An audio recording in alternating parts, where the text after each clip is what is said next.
Welcome to AP and DP, SEC, ACC, conference coverage. I'm AP Steadham, multimedia personality from LA, Lower Alabama. My co-host, DP, Doug Parrish, University of California, former defensive back extraordinaire. Hey, Doug. Oh, AP, it's so good to be with you. Week 8. I can't believe the season is just flying by, man. That happens. You turn around and you're saying it's Thursday, it's Friday. We're on the road again.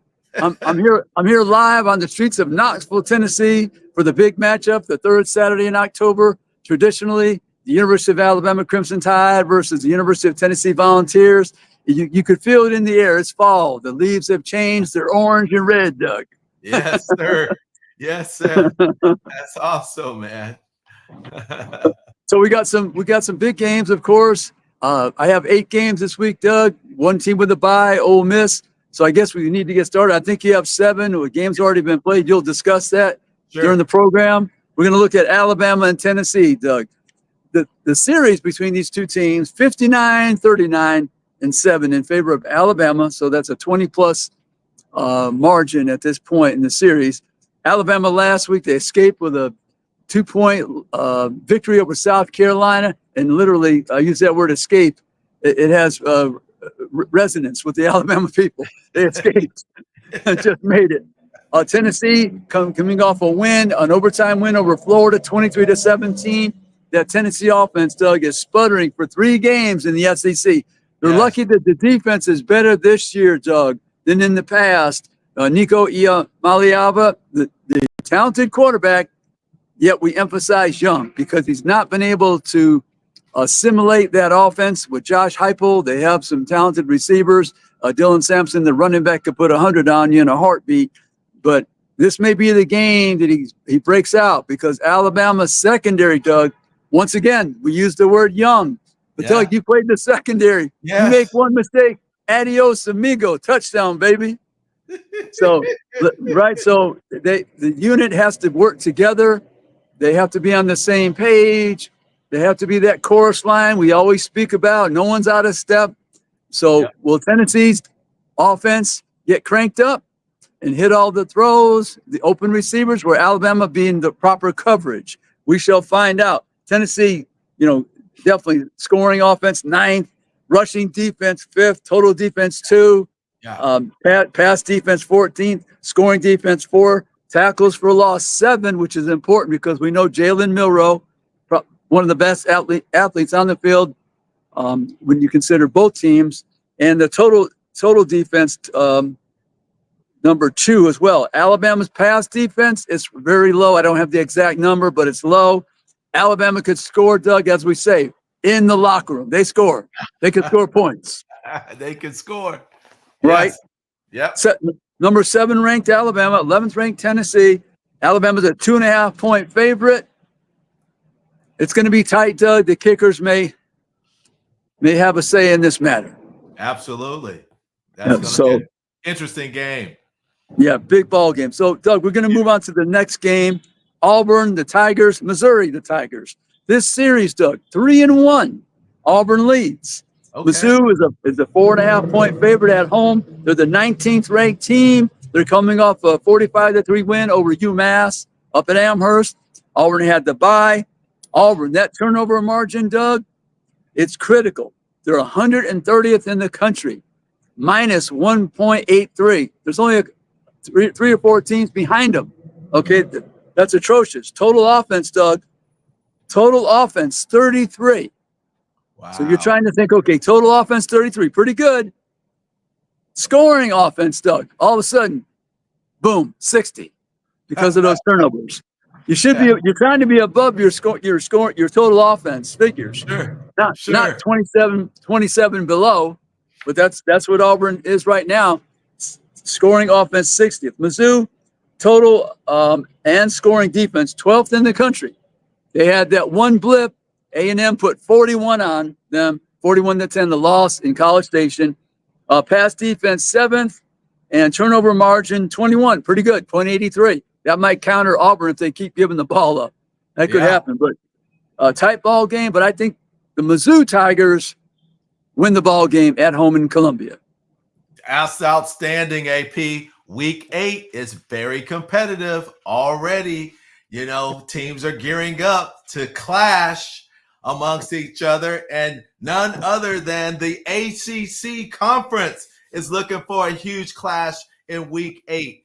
AP, I don't know if you recognize this yet, but we being the ACC, has 4 teams in the AP, now the Associated Press, top 25. My cousin, AP. Yeah. Number 6, Miami. Number 10, Clemson. Number 20, Pitt. And number 21, SMU. Oh my goodness, this is great. And we had a game that played last Thursday, which was against BC and Virginia Tech. I mean, Boston College, man, they're 4-3. The football team lost to Virginia Tech Hokies 4-3 in the ACC. They are 2-1 in the ACC on Thursday night in Virginia. And you know what? I got to start with the obvious with this game. This kid, you know, the running back had Bashal Tootin had 266 yards rushing on 18 carries. AP, that's an average of 14.7 yards per carry. Is that all? And that's it. Coach Price stated, yeah, we got to state the obvious. We gave him the ball all night. He's finally healthy. He didn't wear a brace on his knee. Tonight, he had the medical staff approved him that he was confident. He was running the ball, and the coach said he looked fast. You know, the holes were big, so the offensive line was blocking for him. I mean, he was just magnificent. And once he got out in open space, man, nobody could catch him, AP. You know, they put the 42 points on him, right, Doug? Yeah, they put the 42 points on him, and guess what? He set the single game rushing record there. So next up for BC is going to be Louisville, which will be a little bit better test for them. But I think that it would be a great game. And that game, coincidentally, is going to be on the Friday night. So, AP, you know, we got a lot of these games that are Thursday night, Friday night. My next game that's up here is Wake Forest versus UConn. Now, Wake Forest, they're the underdogs against UConn. And look. That's amazing. Yeah. The last time out, the Huskies defeated them, and the final score was 29-20. All right. But UConn will play the next 3 games in a friendly atmosphere. They will play the games at home. 3 of the 6 games will be against the ACC opponents, Duke, Wake Forest, and Syracuse.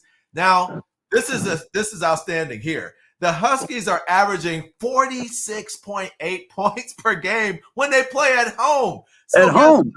You know, when they play at home, it's magic, man. The guy who's handling the ball is a guy you know, Hank Bachmeier. He's going to have to control the tempo of the game. He's going to have to get the ball to his running back, Desmond Claiborne, who's carried the ball 99 times for 525 yards. And he's got 6 touchdowns already. So he knows the young man knows how to get into the end zone. On the season, Hank Bachmeier has about over close to 1,500 yards. He has 9 touchdowns. So that's really good momentum for that team. And I'm looking forward to seeing Bachmeier and Claiborne, dynamic duo, hold the ball, control the tempo, and come out with a victory. Right. Is it UConn's a slight favorite? Is that right, Doug? They are, yeah. That's surprising, but they're playing at home, and they score a lot of points. There's magic on the river there in Connecticut. I hear you, man. Okay, we're going to continue with the Kentucky and Florida. Now, Florida, believe it or not, is a 1-point favorite in Gainesville. These are 2 teams, Doug. They're both 3-3, and whoever loses this game, it's a big downfall for the season because Kentucky had that excellent victory on the road against Ole Miss, top 5 team, but they lost to Vanderbilt last week. We all know Vanderbilt. They have magic with Diego Pavia. He's a double-digit underdog many times, and he's overcome and won these ball games. 20 points, I think 3 times against Kentucky. It's maybe 12 or 14. He won that game, and 20-13. The series, Doug, between Kentucky and Florida in favor of the Gators, 53-21. Now, Kentucky's pass offense, Doug, 121. Ooh. They have not been able to gel much offense via the pass. So they've been struggling all season. Brock Vandegrift, the transfer from Georgia, he had an excellent game against Ole Miss for that upset. But the total offense, Doug, 116. The scoring offense, 114. But they've complemented themselves on the defensive side. Rush defense, 10. Pass defense, 13. Total defense, 4. Doug, and I like to repeat this. I've said this a few times. I think they had the 2 best defensive games of the season, holding Georgia to 13 at home in Lexington. And then on the road, they held Ole Miss to 17 points in that 20-17 victories. That's 30 points against 2 top teams. I don't know if we'll see a better defensive efforts this season. I'm not sure we will. That's impressive. Yeah, so the scoring defense is 9. Florida, rush defense is 96. Kentucky likes to run the ball. Maybe Kentucky can overcome the Gators in Gainesville because they like to run the ball, and that's one of Florida's weaknesses. Also, their scoring defense is 73. Doug, the Gators, 97th in turnover margin. 97. That's low. That's low. Minus 0.50. So maybe Kentucky can salvage the game by getting a turnover and running the football. Like I said, Florida's a 1-point favorite. It's really a toss-up when you have 1 point, Doug. Yeah. Okay. Let's go to, we have the next game, Doug, in the SEC. I believe we got it. Let me see. The next game will be the big game. One of the bigger games, of course, across the country. Sure. Georgia versus Texas. Number 5 versus number 1. Number 5, number 1. 1-5. Does that equal 6 for somebody? I don't know. We're hoping, right? Georgia coming off the win over Mississippi State. This is great. Mississippi State, 41-31. Mississippi State put up 31 points. That was surprising, Doug, with a freshman quarterback, Michael Van Buren Jr. Texas, number 1, you said they're a 4-point favorite. They're 6-0. I was at the game, the Red River rivalry. They dominated Oklahoma, who, Doug, I don't think they could have scored if Texas was off the field. Their offense is struggling. They had 3 points, 34-3. One of the worst losses in that rivalry. The series, Doug, between Georgia and Texas, they haven't played very often, is 1 for Georgia, 4 for Texas. It's in Austin, Texas. We know that Georgia, we keep bringing this up because I think it's really important. This version of Georgia, 92nd in running the football, Doug. That is extremely low for a team coached by Kirby Smart, who likes to run the football, Doug. He loves to run that ball and then dominate with the defense. But he can't do it. So he's got to turn to the passing of Carson Beck. He's got to let it ride, let it fly. Yeah. So their pass offense is 9th in the country.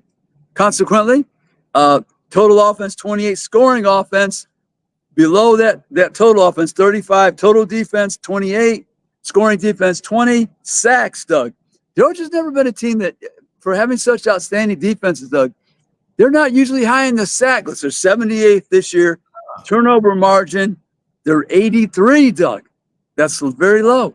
They're the minus 0.17. Looking at Texas, pass offense 11th. We know that Quinn Ewers, when he's healthy, he does a very good job. He has a host of receivers. The total offense and score offense is number 7 in the country. The rush defense 23. The pass and scoring defense is 2 and 1 in the country. Big top numbers, right? Top numbers. I'm gonna clarify that ranking though. Sacks 15, tackles for loss 8, total defense 1. Doug, they've not played against an outstanding quarterback yet. Texas, we know they're good. I don't have to watch them against someone else to know that they have talented people on offense and defense. But let's see against Carson Beck, one of the top quarterbacks in the country, probably a top 10 quarterback minimum, right? Top 10 quarterback minimum. What are they going to do against Georgia throwing that football and challenging those defensive backs like they have not been challenged yet this entire season at the halfway point? So those are a couple games in the SEC. What do you have in the ACC, Doug? I got Georgia Tech versus Notre Dame. You know, one of my favorite coaches in college football is Marcus Freeman. Right. He's going on a date, but I don't know if he wants to go on this dangerous date. Right. He's going to Georgia Tech, man. In Atlanta, Notre Dame has some injuries on defense, which may it's going to play a huge factor, actually, because they're going to have to play inexperienced freshmen, in the secondary at the cornerback position, which is a vital position for the defense. This is potentially is going to open up some huge windows for Georgia Tech's passing game and build on their momentum of potentially beating Notre Dame.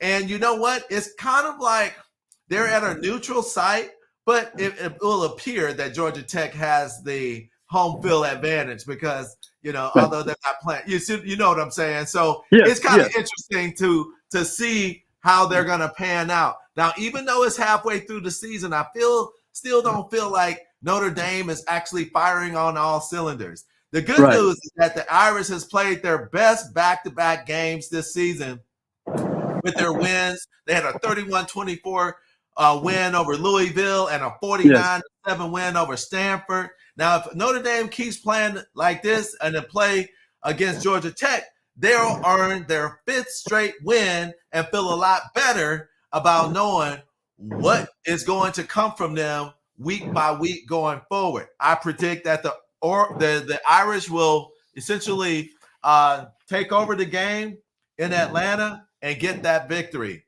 Now, Doug, how's Riley Leonard been? Riley Leonard has been playing better with his team. I think he needs the support. As we always mention, every quarterback has to have people around him to contribute and assist. Absolutely. So he can be successful, and the team will be successful as well. But I think he's playing better, right? I think he is. And the QBs are the leaders of the team, right? Right. It's Haynes King, right? That's his name, the Georgia Tech quarterback. Yeah. Is that his name?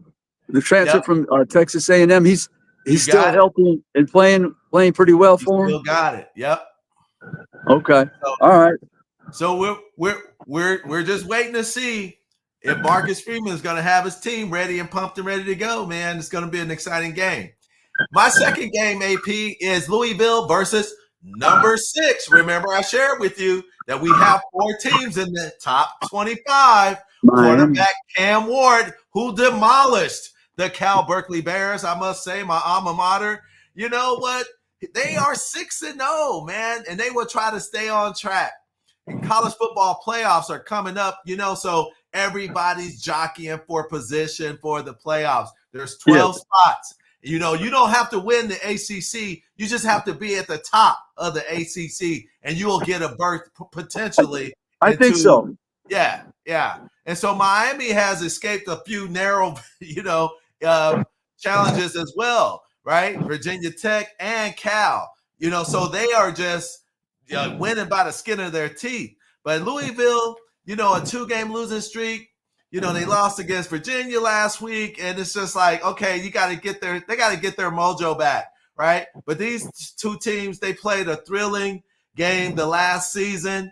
Louisville beat them 38-31 on the road. And they were 1-point underdogs. But you know what? This is a new season. This is a new team. Miami's Cam Ward is looking to stay undefeated by beating the Louisville Cardinals and 2 of the nation's most 2 prolific offensive square off, AP. It is going to be a shootout. I'm looking forward to getting my popcorn ready. It's going. This things will be popping. Not only popcorn's popping, and that Cam Ward, he's very difficult to defend because he's resilient and he makes plays after the blocking breaks down. That's correct. And he can throw from many angles, and he's used to bringing his team from behind. Yeah. There's no panic in him at all. And when the play broke down, when he played, I saw him in person at Cal. I thought they were going to sack him, and abracadabra, hocus pocus, the dude just disappeared and threw his ball downfield. Magic. Miami Magic. With CW, Cam Ward. Wow. That's my 2 AP for you. Oh yeah, that's a good one. Doug, we have number 8 LSU 5-1 against Arkansas. They're not ranked. LSU exciting overtime victory over Ole Miss in Baton Rouge, 29-26, keeps them in contention for a playoff berth as one of the 12 teams.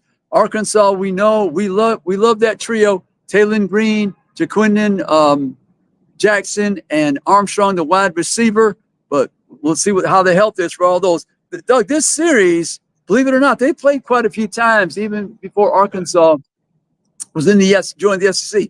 44-23-2 in favor of LSU. So LSU, Doug, so a glaring low number for them is the rush offense is 100. But we know that Garrett Nussmeier, he's confident. And Doug, I like the way he plays the quarterback position because he feels confident and he throws the ball to his receivers so they can make the play. Some quarterbacks, Doug, if you're not wide open, as you know, they will hold the ball. They think, oh, my receiver cannot jump up and manhandle the defensive back and take the ball away. So he loves to throw to the receivers even when they're covered. He believes that. Now, that's great. Their pass defense, Doug, 100 as well. Rush offense 100, pass defense LSU 100. But they held Ole Miss in check enough to win the ball game. Their defense is getting a little better each week. The total defense 76, Doug, but the scoring defense, Doug, 56. So total defense 76, but so they stop them enough to have that scoring defense at 56. Their sacks, they're 4th, Doug. That's a high number. Yep. And the tackles for loss 25. Looking at Arkansas, they have the pass and rush offense 24-33. Their total offense, Doug, 8th in the country. Think about that. 8th in the country. They're 4-2 right now. They're a dangerous team. They're playing at home. The pass defense is 69th. Not so good. Right. LSU might have an advantage. They could. Total defense, though, 34, Doug.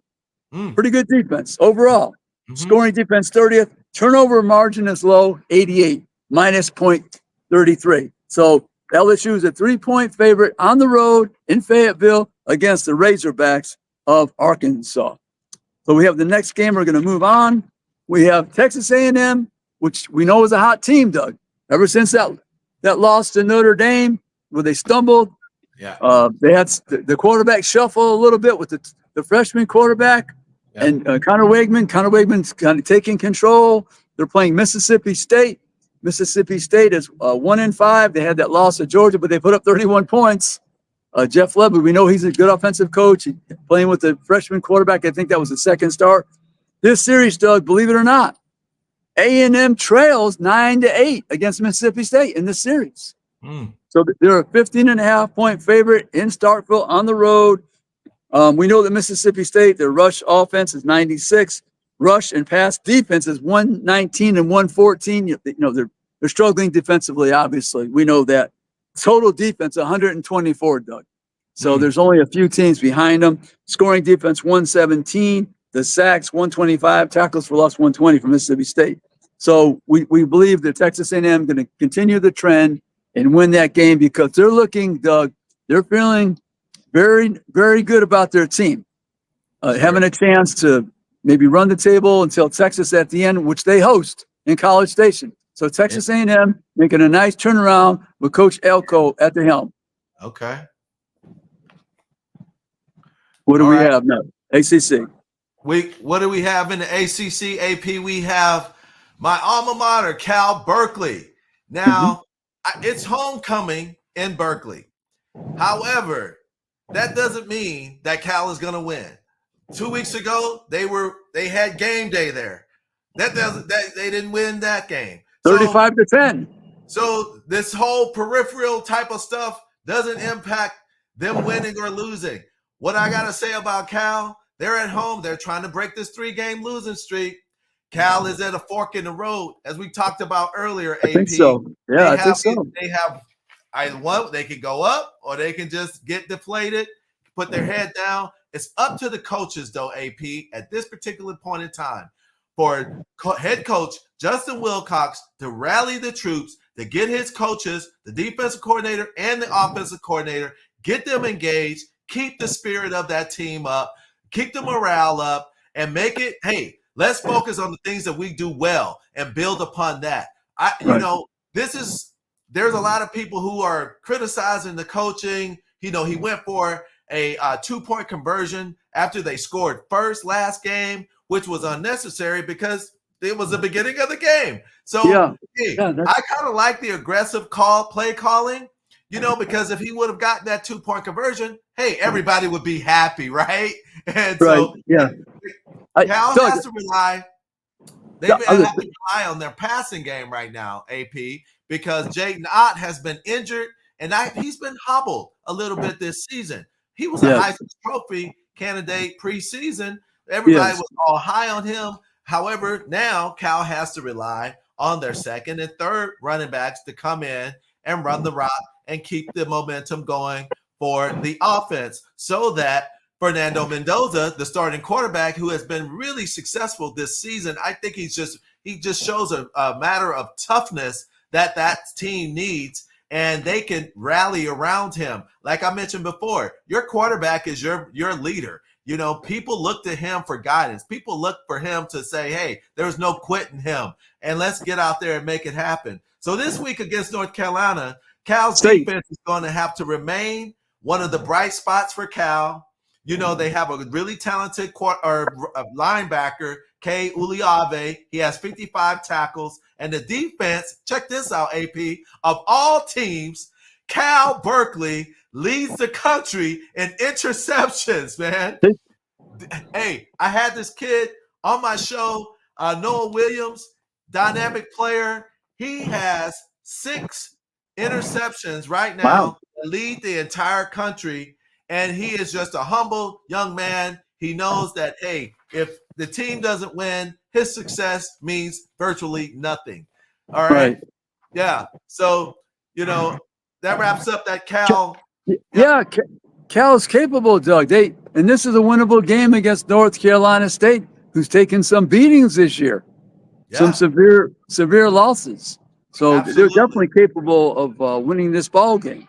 Absolutely. Okay, Doug. Duke versus Florida State. Florida State Seminoles are 1-5.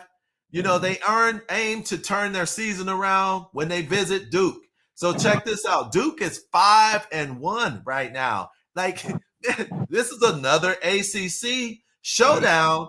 But, you know, the Seminoles enter the game with quarterback DJ Uiagalelei, and he sustained a hand injury against SMU in week 5. But he was out for several weeks. But the freshman quarterback, Brock Glenn, was a solid start against Clemson. He threw 228 yards and 2 touchdowns against them. And Glenn is one of those players that, hey, next man up. His performance has exceeded the expectations of the coach.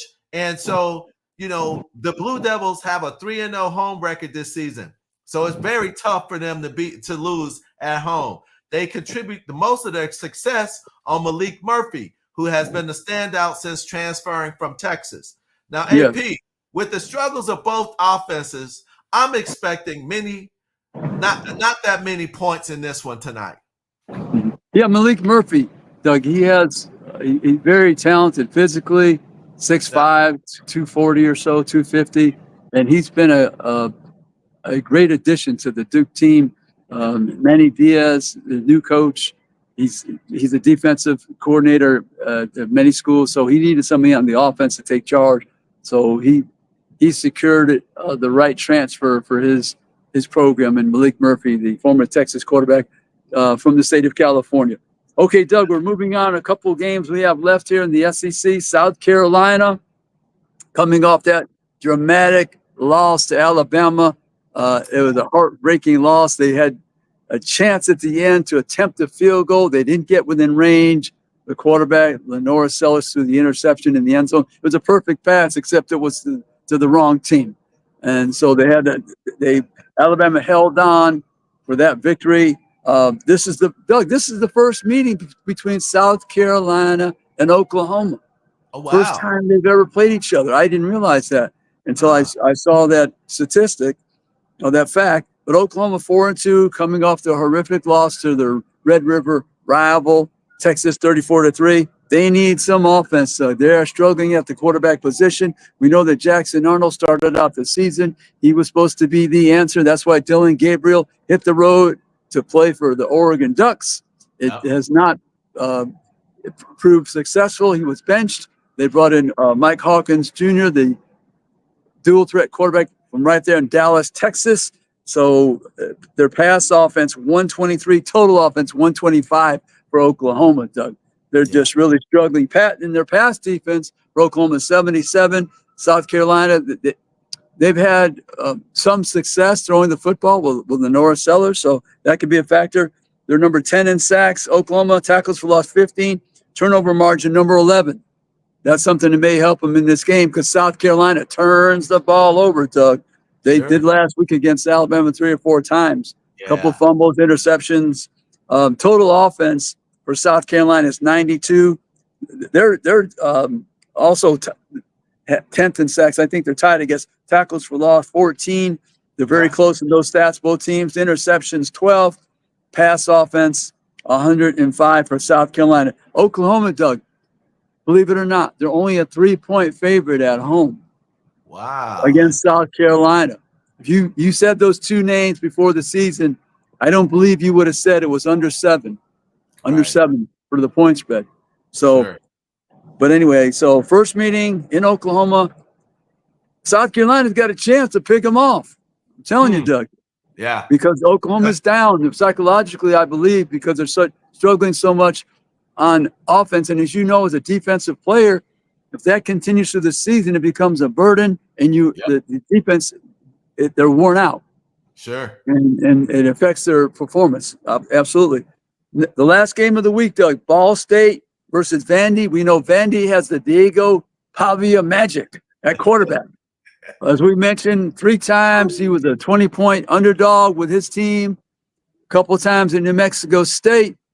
This season at Vanderbilt defeated Alabama. Vanderbilt beat a team in the top 5. They were 0-60, beat Alabama. Now they're 1-60. Diego Pavia, pass offense, Doug, 104th. Total offense, Doug. These are astounding numbers, Doug. Yeah. Pass offense, 104. Total offense, 96. Doug, scoring offense, 28. Think about what I just said. Yeah. 104 pass offense, 98 total. But scoring, they score points, Doug. They score. Yeah. They score. That's the name of the game. And their turnover margin, 15. They're one plus. And the turnover margin for Ball State, 97th. Total offense, 108. Their rushing pass offense, 113 and 69. Total defense, 132, which is almost nearly the last team in the whole country. So Vandy, Doug, the thing with the Commodores, they have to take command from the beginning and not fall asleep. Don't sleep on any team. Georgia State beat them 36-32. Don't you know they love to have that game back? That Georgia State game. They'd be sitting at 5-1 instead of 4-2. They're looking good at 4-2. Doug, they're a 26.5-point favorite. They must win this game. It's a must win. I hear you, AP. Yeah. Look, over in the ACC, we have Clemson, right? They're going to be at home against Virginia. Now, remember in the beginning of the season, everybody thought Dabo was crazy. He didn't hit the transfer portal. He didn't do the NIL and give out the big money. He relied organically on his team, those freshmen coming in. I mean, now he's looking like a superstar at number 10 in the country, 5-1 AP, 4-0 in the ACC. Oh my goodness. However, like they're competing against one of the powerhouses in the ACC right now, right? You got 4-2 Virginia. They're 2-1 in the ACC. Now, I tell you right now, Clemson is clearly favored. I think they're favored by like 21 points. Now you got to double check that. But after the season opening brutal loss to Georgia, Clemson has gone on an absolute tear with 5 straight wins. And the Tigers have dominated every opponent besides the Bulldogs. On the ground, Phil Mafah has had a prolific year. He's got over 600 and some yards and 4 touchdowns. He's a rushing machine, and this includes an 83-yard touchdown against Appalachian State in week 2. So, hey, man, 83 yards is a long way. That's almost a whole football field. Hey, to get a score, that must felt really good. I know, right? So, Clemson's defense now has produced 9 interceptions, and they recorded 13 sacks this season. So notable standouts for them, R.J. Mickens and Khalil Barnes, who have combined 52 tackles, locking down the secondary for Clemson. On the Virginia side, the quarterback on the bright spot, don't let this 6-foot guy fool you, man. This 6-foot player, Anthony Calandria is a fearless playmaker, AP, for Virginia. He started 6 games as a true freshman, and he has already 363 yards total. And then, against Louisville last week. So I'm looking forward to a great game and see how these chess pieces are going to play out in this game. Here's another one for you, AP. You want to talk about that one?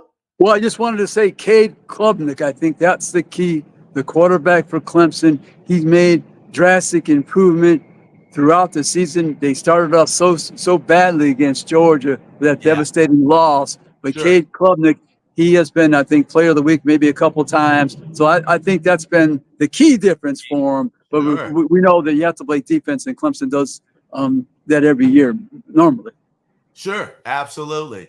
All right, AP, good commentary there. Number 21, SMU, is going to go up against Stanford. All right, number 21 Mustangs, they're 5-1. Who would have thought? Okay, at the ACC media days, but I could tell that head coach had that swag. I keep going back to that, man. That energy, man. He had it, and I'd want to play for a coach like him. I'm telling you. So Stanford, they're 16.5 underdogs. So basically, SMU has about a 17-point advantage going into the game. Look, SMU sits on a 5-1 record. They're 2-0 in the ACC. Like, to be ranked 21st in the country, in America, according to AP, at the top 25. Look, Stanford is having some hiccups right now. They're reeling, and they've lost 3 straight right now. AP, my old teammate, head coach Troy Taylor, he better have his defense ready to go, because SMU's dynamic quarterback. Hey, have you seen this kid, Kevin Jennings? His nickname is the Silent Assassin, okay? Which continues to be true, AP, as he goes into his 4th game, SMU starting quarterback this season. Look, he's got 59-yard rushing touchdown against Florida State. The young man has wheels. I saw him do some Lamar Jackson moving and shaking up in between the tackles the other day. He has 1,000 yards passing. He has 6 TDs, and his QBR rating is over 80%, which puts him at 16th in the country. 16th in the country. Not too shabby for a quarterback who recently got the green light to lead the 21st team, the 21st ranked team in the country. Yeah, the ponies are hot, Doug. The folks in Dallas, they've been waiting for decades, and now they're in the top 25 with a chance potentially to be in the college football playoff. I know the SMU fans, like I said, they're very excited and have waited decades for this to happen, and they're in the ACC, and they bring their own money, Doug, too. Besides their own ponies, they bring their own money, too. Woo, Pony Express, baby. Hey, Doug, that was another great show. We really enjoyed it. This is AP and DP, SEC, ACC conference coverage. We'll see you again next week for another edition. Thank you. Just want to say, hey, before we leave, AP, we had those buys, so we'll just, we'll talk about those buys. Ole Miss had a buy, North Carolina had a buy, and Pitt has a buy. So, but that's pretty much it. You're right, AP. That wraps up the show tonight, buddy. Ole Miss has a buy in the SEC. We'll see you next week. Thank you. Thank you, AP. Take care.